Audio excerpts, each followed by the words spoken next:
PID जिसे pelvic inflammatory disease है वो है क्या? जैसे कि आपने बताया यूट्रस, फेलोपियन ट्यूब और अंडाशय और उसके आसपास जो भी फैटी टिश्यू होता है उनका इन्फेक्शन।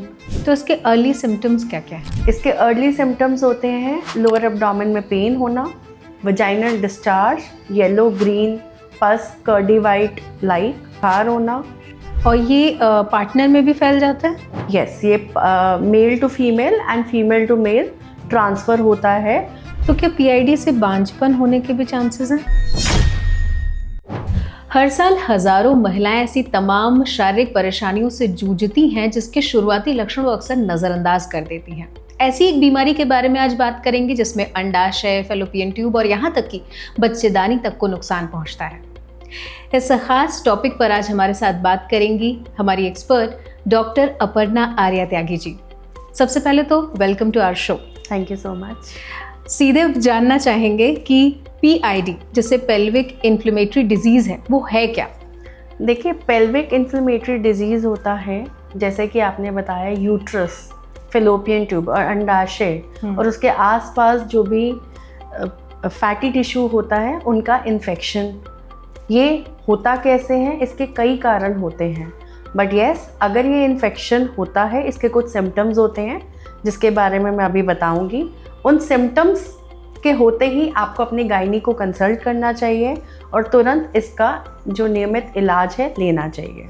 तो इसके अर्ली सिम्टम्स क्या क्या हैं? इसके अर्ली सिम्टम्स होते हैं लोअर एब्डोमेन में पेन होना, वजाइनल डिस्चार्ज, येलो ग्रीन पस, कर्डी वाइट लाइक, उसमें स्मेल होना, इचिंग हो भी सकती है, नहीं भी हो सकती। उसके अलावा बुखार होना और आपस में संबंध बनाने में, रिलेशन बनाने में पेन होना एंड कई बार पीरियड्स के बीच में स्पॉटिंग होना। ये कुछ कॉमन सिम्टम्स इस प्रॉब्लम के पाए जाते हैं। और एज क्या ग्रुप होगा जिसमें ज़्यादातर ये केसेस हैं? देखिए, रिप्रोडक्टिव एज ग्रुप जो लोग सेक्सुअली एक्टिव हैं उनमें यूजुअली कॉमन होता है, but yes, most common age group जिसको ये प्रोन होता है वो लेस देन 25 ईयर्स। ओके, मतलब बिल्कुल ही अर्ली, जब अर्ली एजेस। क्या ये बहुत ही कॉमन प्रॉब्लम है औरतों में अभी, या अवेयरनेस की कमी है? देखिए, ये प्रॉब्लम काफ़ी कॉमन है। यस, अवेयरनेस की भी कमी है। कुछ लोग ओवर द काउंटर ड्रग्स लेकर, ट्रीटमेंट लेके, पेन किलर्स लेके इस प्रॉब्लम का सही इलाज ना लेके कॉम्प्लिकेशंस को इनवाइट करते हैं एंड इसकी प्रेवलेंस बहुत ज़्यादा है। बट कुछ इन्फेक्शंस ऐसे होते हैं लाइक क्लमाइडिया जो कि सिम्टम्स नहीं शो करते या फिर सिम्टम्स काफ़ी माइल्ड होते हैं जो एक फीमेल कई बार पहचान नहीं पाती है। ओके, तो क्या ऐसे भी सिम्टम्स हैं जो शायद हम नज़रअंदाज यूं ही कर देते हैं? यस, कभी कभी पेन होना, डिस्चार्ज होना, पीरियड्स में कुछ कंसर्न होना, एबनॉर्मली हैवी होना, पीरियड्स के बीच में स्पॉटिंग होना, इंटरकोर्स में पेन होना, ये सिम्टम्स यूजुअली कई बार फीमेल्स नज़रअंदाज कर देती हैं। कितने टाइम के बाद ये समझ सकते हैं कि मे बी शायद फर्स्ट टाइम में अगर ऐसा कुछ हो तो नज़रअंदाज लोग कर देते हैं, लेकिन अगर ये कितना गैप में हमें ये चीज़ को नोटिस कर लेना चाहिए?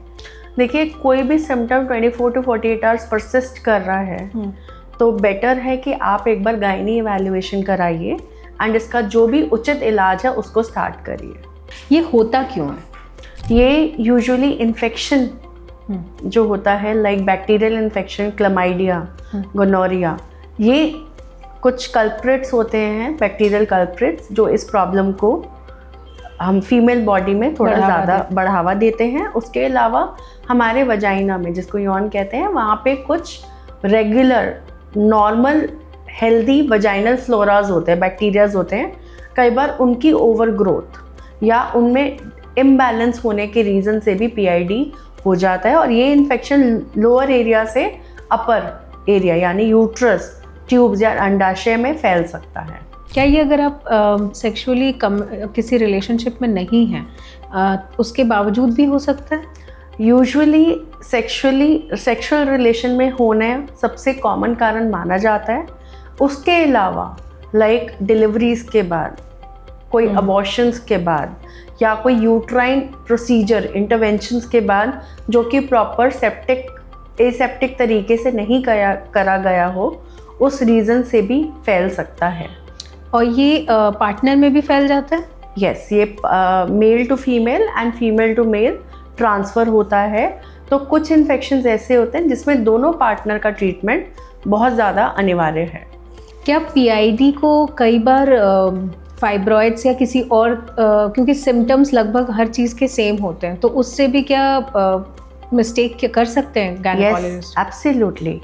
पीआईडी के सिम्टम्स यूजुअली यूरिनरी इन्फेक्शन, जिसको हम यूटीआई कॉमनली नाम से जानते हैं, पीरियड पेन यानी पीरियड्स के टाइम पे पेन से कुछ कंफ्यूजन करके लोग इस पीआईडी को इग्नोर कर देते हैं।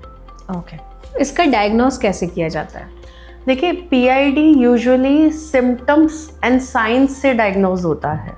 We don't have any blood test, ultrasound to diagnose PID, but yes, ultrasound and blood test can be supportive, but अगर वो नॉर्मल है डजंट मीन कि पीआईडी नहीं है। पेशेंट के सिम्टम्स आना लाइक पेन होना, फीवर, एबनॉर्मल डिस्चार्ज जैसे मैंने मेंशन किया था, स्मेल के साथ इंटरकॉर्स में पेन होना, बीच बीच में ब्लीडिंग स्पॉटिंग होना, कई बार पीरियड्स टाइम पे कुछ एबनॉर्मल सिम्टम्स आना जो कि पहले यूजुअल पीरियड्स में नहीं होते हैं, ये सिम्टम्स। एंड फिर जब आप अपने गायनी के पास चेकअप के लिए जाएंगे, उनके एग्जामिनेशन से जब वो नोट करेंगे एग्जामिनेशन से, या कुछ टेंडरनेस उस लोकल एरिया में, यानी जब गायनी एग्जामिन करती है उस टाइम पे पेशेंट को पेन होना, ये कुछ साइंस एंड सिम्टम्स होते हैं जिससे यूजुअली पीआईडी डायग्नोज होता है। तो क्या पीआईडी से बांझपन होने के भी चांसेस हैं? Yes, if not treated properly, if treatment not taken at time, yes, it can lead to infertility.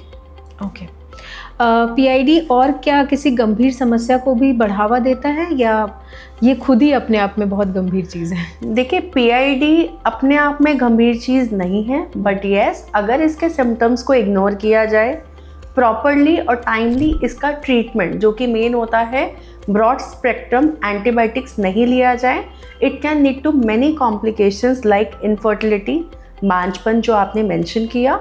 उसके अलावा आगे चल के अगर प्रेगनेंसी होती है तो वो ट्यूब्स में प्रेगनेंसी ठहर जाती है, एक्टोपिक प्रेगनेंसी, जो अपने आप में एक नॉर्मल चीज़ नहीं होती, and it requires immediate medical attention. And periods problem होना आगे चल के, पेट में एब्सेस यानी ट्यूब्स और अंडाशय में पस इकट्ठा होना, ये हो सकता है। उसके अलावा pregnancy complications due to PID हो सकते हैं। तो ये सब problem and chronic pelvic pain, patient को या फीमेल को हर वक्त नीचे की तरफ पेड़ों में दर्द रहने के सिम्टम्स प्रोलॉन्ग हो सकते हैं। और येस, सबसे बड़ा कॉम्प्लिकेशन अनट्रीटेड पीआईडी का होता है रेकरेंस, कि ये इन्फेक्शन बार बार होता रहे, और अगर बार बार हुआ it can invite many other complications. तो क्या ये कैंसरस भी हो सकता है आगे चल के? Usually no, it do not lead to cancer, but treatment itself, the abscess itself एक क्रॉनिक प्रॉब्लम हो जाती है जिससे पेशेंट बहुत लॉन्ग रन में परेशान रहता है। लाइफस्टाइल में क्या चेंजेस करने चाहिए? हाइजीन मेंटेन करना इज़ वेरी वेरी इम्पॉर्टेंट। अगर किसी को पीआईडी डायग्नोस हो चुका है तो क्या उनको हॉस्पिटलाइज होना पड़ता है? किस तरह से ट्रीटमेंट का प्रोसेस शुरू होता है?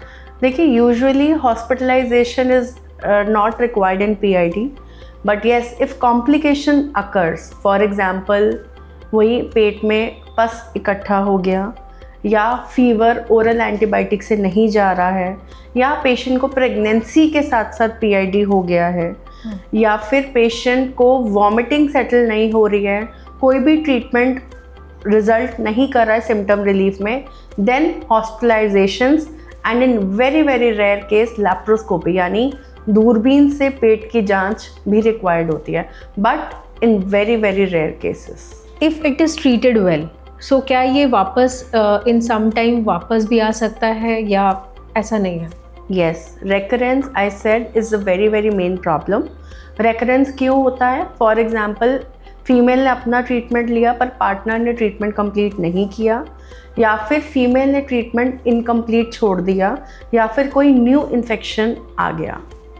तो क्या पब्लिक टॉयलेट्स या कॉमन वॉशरूम्स यूज़ करने की वजह से भी हो सकता है ऐसा? यूजुअली एज सच कोई एविडेंस नहीं है, कि ये पब्लिक टॉयलेट या कॉमन वॉशरूम से पीआईडी हो, बट यस यूरिन इन्फेक्शन हो सकता है और सिम्टम्स यूजुअली मास्क कर जाते हैं, कंफ्यूजन क्रिएट होता है। आजकल पीरियड्स का प्रॉब्लम बहुत है, हर दूसरे महिला को पीरियड्स टाइमली ना होना या बार बार होना, तो क्या वो कहीं ना कहीं वन ऑफ द सिम्टम्स होता है पीआईडी का? बहुत रेयर केसेस में पीरियड्स, आई सेड कि पीरियड्स प्रॉब्लम होना सिम्टम पीआईडी का बहुत रेयर केसेस में होता है, बट पीरियड्स हैवी होना, ओके, पीरियड्स के आगे, पीरियड स्टार्ट होने से पहले, पीरियड फिनिश होने के बाद डिस्चार्ज होना और थोड़ा सा पेन जितना यूजुअल होता है उससे ज़्यादा होना, कई बार हम पीआईडी का एक ओवर एडेड सिम्टम मान सकते हैं। क्या घर के कोई रेमेडीज़ हैं जो पीआईडी को कंट्रोल करें? प्री प्रोबायोटिक्स अगर लेते हैं तो वो ओवरऑल अच्छा होता है वजाइनल फ्लोरा को हेल्दी एंड स्ट्रॉन्ग रखने में। कोई ऐसी वार्निंग साइन कि अब हमें डॉक्टर के पास चले ही जाना चाहिए, मतलब this is like high time? देखिए, वार्निंग साइन से बेटर इनिशियल साइंस पे I would recommend. Initial signs भी कुछ फील होते हैं, better to go and get the checkup done. अगर किसी को पीआईडी हो गया है but the person is not aware, उसको पता नहीं है और उसने मंथ्स डिले कर दिए, तो उसके क्या रिपरकशंस हो सकते हैं उनके साथ? सी क्या होता है, इस इन्फेक्शन से जैसे ट्यूब्स होती हैं, ट्यूब्स के अंदर स्कारिंग हो सकती है, ओके, एंड पस इकट्ठा हो सकता है, एंड स्कारिंग या पस होने से, ट्यूब डैमेज होने से इनफर्टिलिटी यानी बांझपन, पस इकट्ठा होने से अपने आप में एक प्रॉब्लम, जिसके लिए हमेशा पेट में दर्द रहना, आसपास की जो अंग होते हैं वो ट्यूब से चिपक जाते हैं जिसको एडेशंस कहते हैं, तो पेशेंट को हर वक्त पेन रहना। आगे प्रेगनेंसी अगर हो भी जाती है तो वो ट्यूब्स में हो जाएगी, तो उसको एक्टोपिक प्रेगनेंसी कहते हैं। तो एक्टोपिक प्रेगनेंसी होना, chronic pelvic pen, infertility, abscess, usually यही मेन प्रॉब्लम मानी जाती है। क्या पार्टनर के बार बार चेंज होने की वजह भी पीआईडी को लीड करती है? यस, अगर प्रॉपर सेफ सेक्स प्रैक्टिसेस ना हो, मल्टीपल सेक्सुअल पार्टनर्स हो, it predisposes female to PID. क्या इसके चांसेस हैं कि पीआईडी को क्योर करने के लिए सर्जरी करनी पड़े? Surgery is usually not recommended. Antibiotics broad spectrum is the main stay. 5 ऐसे पॉइंट्स आप अगर बता पाएँ टू एवरी फीमेल जो भी ये पॉडकास्ट देख रहे हैं कि आपको अपने लाइफस्टाइल में 5 चीज़ों का ध्यान रखने की बहुत ज़रूरत है to avoid PID. Okay, proper good hygiene, for example अगर आप पीरियड से हो रहे हैं, सैनिटरी पैड को प्रॉपरली रेगुलरली चेंज करिए। Okay, hygiene is very important. Pre probiotics as I mention, having safe sex practices, avoid multiple partners, using condoms, and these are few things if taken care। मैं ऐसा नहीं कह रही कि monogamous long term relationship में PID नहीं हो सकता है, बट यूजुअली इन सब चीज़ों को ध्यान में रखते हुए हम पीआईडी को कंट्रोल कर सकते हैं। कोई एक ऐसा सिम्टम जो महिलाओं को कभी भी अवॉइड नहीं करना चाहिए कि वो आपको पीआईडी का ही मेन सिम्टम हो सकता है? Discharge, yellow green discharge without smell, without itching. कोई एक मिथ है पीआईडी को लेके? यूजुअली ओवर द काउंटर जो ट्रीटमेंट लेते हैं कि बस पेट दर्द हो रहा है तो ये कॉमन पेट दर्द है, फीमेल्स में तो नीचे लोअर जैसे पेड़ू का पेट दर्द कॉमन होता है, तो ये जो ट्रीटमेंट ले लेते हैं इसको अवॉइड करना चाहिए। इन केस किसी को पीआईडी हो गया है उनका ट्रीटमेंट भी चल रहा है, मे बी वो क्योर भी हो जाते हैं, तो क्या वो एक सेफ प्रेगनेंसी फ्यूचर में कंसीव कर सकती हैं? Yes, timely intervention and taking proper antibiotic course of PID, usually जो रिप्रोडक्टिव हेल्थ रहता है वो साउंड रहता है, and healthy pregnancies, healthy outcomes can occur. Thank you so much. जिस तरह की इन्फॉर्मेशन अभी हम सबको मिली है और इस वीडियो के थ्रू आप तक पहुंचेगी, मैं उम्मीद करती हूँ कि आप भी अपनी लाइफ में ये ज़रूरी बदलाव करेंगी और पीआईडी जैसी गंभीर परेशानी से खुद को बचा कर रखेंगी।